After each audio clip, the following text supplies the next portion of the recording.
quand tu rencontres un ancien collègue ou une personne avec laquelle vous avez grandi ensemble dans le même quartier, bref, dans le même village, si vous revenez du village, c'est pas une honte de revenir du village, hein, c'est pas une honte de grandir au village. Au contraire, les personnes qui grandissent au village ont des valeurs, des vraies valeurs, des valeurs que les citadins ont perdues. Sincèrement, chapeau pour les enfants qui grandissent au village. Bon, le village d'avant, hein, parce que le village de maintenant, il est aussi moderne que les villes d'aujourd'hui. On trouve des téléphones portables, bref.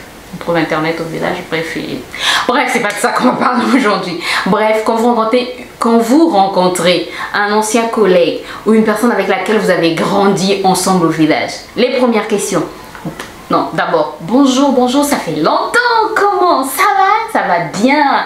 Et qu'est-ce que tu es devenu? Ça manque jamais. Et qu'est-ce que tu es devenu? Bon, quand tu travailles quelque part, ou tu dis bah, je travaille à tel endroit, quand tu travailles pas et que tu es marié, tu vas dire je suis mariée, en fait tu commences d'abord par le point positif quoi. Toi tu vas avancer, tu vas donner une réponse qui va souligner le point positif, là où tu trouves que c'est bien. Parce que dans notre société, on va pas se mentir, quand tu es marié, tu as des enfants, ben tu es upgrade quoi. Tu es là quoi. Et si tu as en plus un travail, quand tu es une femme, là je parle des femmes, si tu as en plus un travail, ben, tu as un level mais vraiment élevé. Donc, on va te demander qu'est-ce que tu es devenu. Si tu dis, ben, je travaille à tel endroit, la personne va te dire, non, mais tu es marié, tu as combien d'enfants maintenant?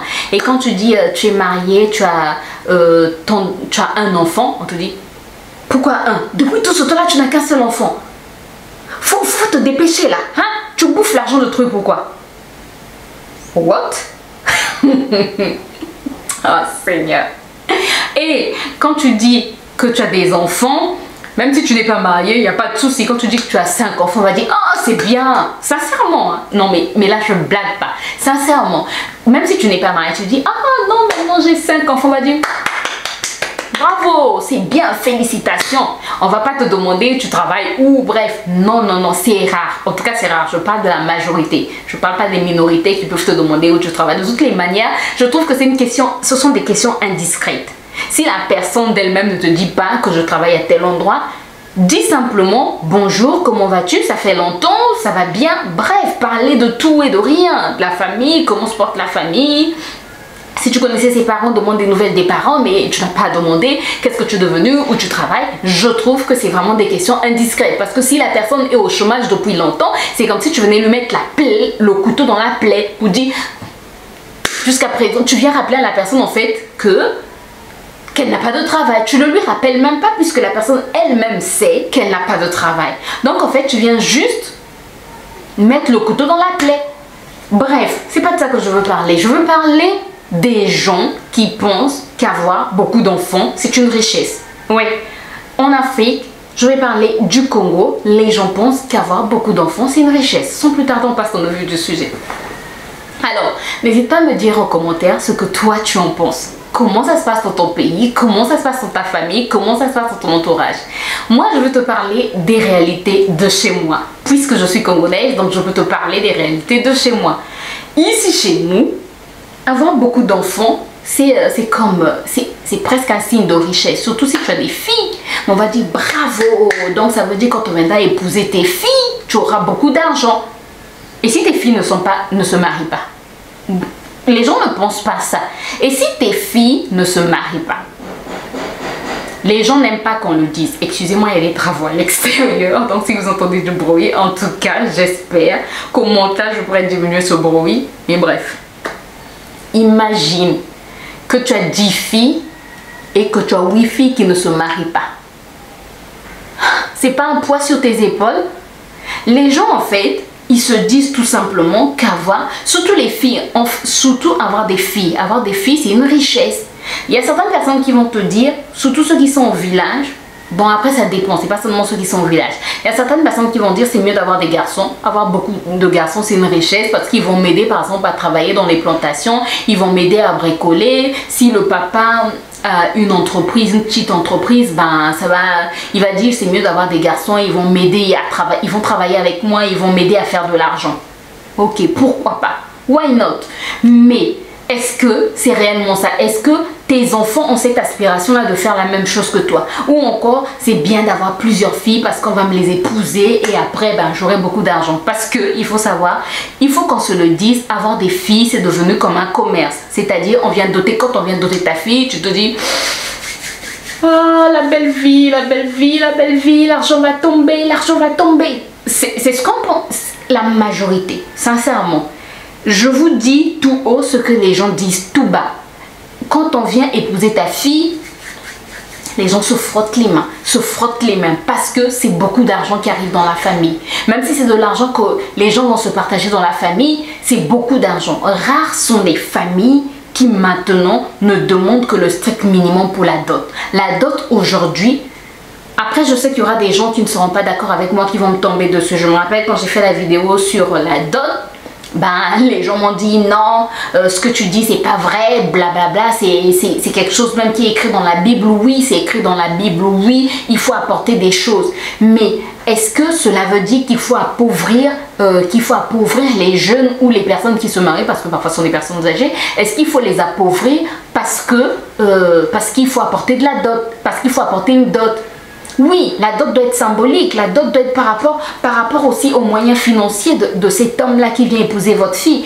Imaginez-vous, vous avez une fille chez vous qui bientôt aura 40 ans. Donc une grande femme qui bientôt aura 40 ans, qui est encore sous votre toit, mais on ne vient pas l'épouser parce que chaque fois que vous donnez une liste de dot, elle est toujours exorbitante. Est-ce qu'il ne serait pas mieux de revoir cette liste de dot-là?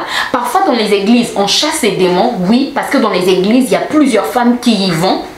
Surtout les églises évangéliques, plusieurs familles vont juste pour trouver un mari, pour prier, pour chasser l'esprit de célibat, pour chasser cet esprit-là. Mais parfois, c'est même pas une question d'esprit de célibat. Parfois, c'est à cause de l'esprit de ton père, l'esprit impur qui est dans ton père, qui pense qu'il faut appauvrir l'homme qui veut venir t'épouser. Parce que, imagine, c'est un enseignant du primaire. Je prends un exemple, un enseignant du primaire. Si vous êtes congolais, vous savez quand je parle d'enseignant du primaire, qu'il n'a pas assez d'argent. Il y en a qui passe. Imaginez-vous, un fonctionnaire veut venir épouser votre fille. Un fonctionnaire qui gagne à peu près 300 000 francs CFA. 300 000 francs CFA, donc à peu près 500 euros. 500 euros, il a une famille, il a des parents dont il doit s'occuper. On prend un exemple, c'est le fils aîné. Il a 3 sœurs derrière lui. Donc 3 petites sœurs qui sont encore sur le banc de l'école. Il gagne 300 000 francs CFA. Il a des parents qui sont vieux, donc il doit s'occuper de sa famille. Et il veut venir épouser votre fille. Vous lui demandez, dans la dot, l'argent de la dot, vous lui demandez 1 million, sans compter tout ce qu'il doit acheter, toute cette liste que vous avez dressée, tout ce qu'il doit acheter. Vous pensez que cet homme-là, s'il aime vraiment votre fille, non, c'est même pas une question d'aimer. Parfois, tu te dis, là, je ne peux rien faire, quoi. J'ai pas cet argent. Mais bref, il y a des gens qui vont quand même faire de leur mieux pour avoir cet argent, aller s'endetter pour avoir cet argent. Donc, ils commencent leur mariage avec un crédit qu'il doit rembourser. Entre-temps, il ne gagne que 300 000 francs CFA. Donc, il doit s'occuper de sa famille, de ses parents, de ses sœurs. Il doit s'occuper de sa femme, celle qu'il vient d'épouser. Parfois même, il doit encore s'occuper de sa belle famille. Non, non, non. Il a un loyer à payer. Et parfois, une année après, la femme tombe enceinte. Donc, il y a un enfant qui arrive. Il doit s'occuper de tout ça et rembourser un crédit avec un salaire de 300 000 francs CFA. Dites-moi, il s'en sort comment? Il s'en sort comment? Pour ceux qui me disent que la dot, c'est normal qu'on demande autant d'argent. Je ne dis pas que la dot n'est pas normale. La dot est normale, mais demander autant d'argent, non. Il faut revoir cette dot-là à la baisse. Bref, on n'est pas là pour parler de dot, on est là pour parler des enfants. Ceux qui pensent qu'avoir 10 000 enfants, avoir 1 milliard d'enfants, c'est une richesse. Est-ce que c'est vraiment une richesse? Il y a d'autres personnes qui disent, non, c'est bien d'avoir plusieurs enfants parce que quand j'aurai plusieurs enfants, ils vont travailler et ils vont m'aider dans ma vieillesse, donc c'est ma retraite. Oui, c'est comme ça que les Africains raisonnent. C'est comme ça que nos parents raisonnent, que nous sommes leur retraite. Donc, quand ils seront vieux, après, c'est pas mal. Hein. Je ne dis pas que c'est mal. Les parents se sont occupés de toi quand ils vieillissent, c'est à ton tour de t'occuper d'eux. Bien sûr, bien sûr, bien sûr, bien sûr. Je suis totalement d'accord avec ça. Mais là où moi je trouve que c'est pas normal, c'est quand on fait beaucoup d'enfants pour que la retraite soit assurée, pour que la vieillesse soit assurée, parce que, soi-disant, ces enfants deviennent une richesse. Si vous avez beaucoup d'enfants, ça veut dire que vous n'allez pas passer beaucoup de temps avec chaque enfant. Ça veut dire que ces enfants seront en manque d'affection. Après, c'est pas vrai pour tout le monde. Hein. C'est pas vrai pour tout le monde. Il y a des gens qui ont assez de temps pour chaque enfant. Mais j'en doute. J'en doute quand même. Si vous avez 15 enfants ou 10 enfants, je pense que vous n'aurez pas... C'est pas évident, même si vous le voulez, même si de tout votre cœur c'est quelque chose que vous désirez faire, ça sera pas évident de passer du temps, beaucoup de temps avec chaque enfant. C'est pas évident, c'est pas évident. 10 enfants, je vois comment moi, mon fils m'accapare et parfois je suis à bout. Je me dis, si tu en as 5, tu en as 6, 7, 8, 9, 10, bref.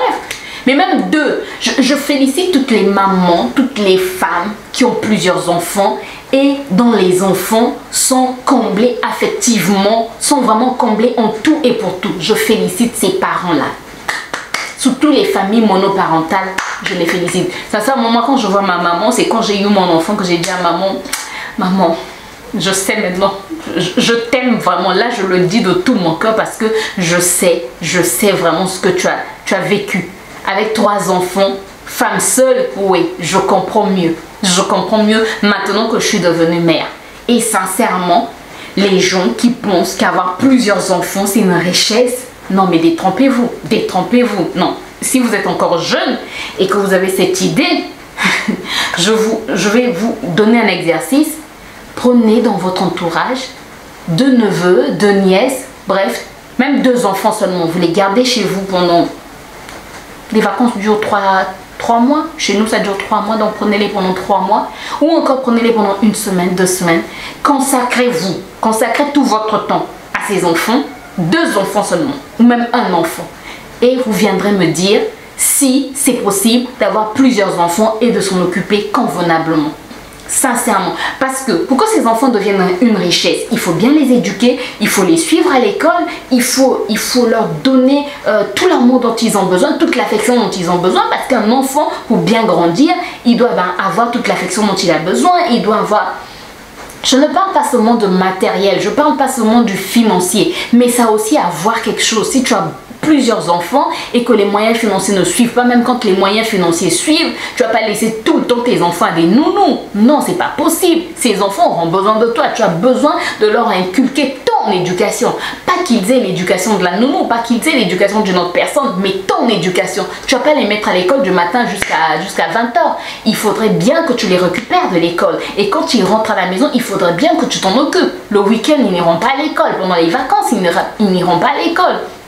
Même si tu as une nounou. Non, avoir beaucoup d'enfants, arrêtons avec cette histoire d'avoir beaucoup d'enfants, c'est une richesse. Non, non, c'est pas une richesse. Mieux vaut.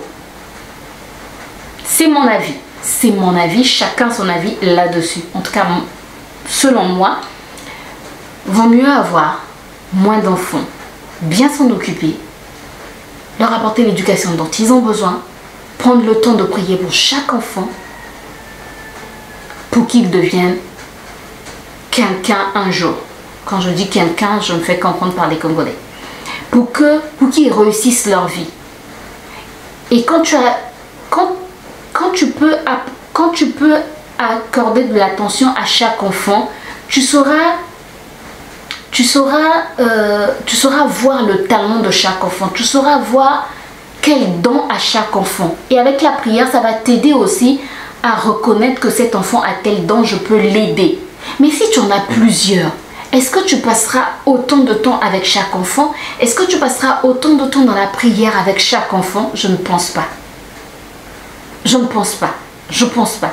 Après, je ne dis pas que c'est impossible. Oh non, c'est pas impossible. Il y a des familles qui ont eu 10 enfants et les 10 enfants ont réussi. C'est possible. Par la grâce de Dieu, c'est possible.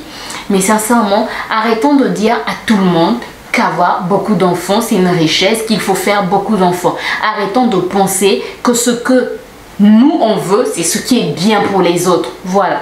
Ce que toi tu veux n'est pas forcément, ce qui est bien pour toi n'est pas forcément bien pour moi. Voilà. Si toi tu penses qu'avoir 10 enfants, cela va faire ton bonheur et que c'est ta richesse, tant mieux pour toi si tu arrives à t'en sortir avec les 10 enfants.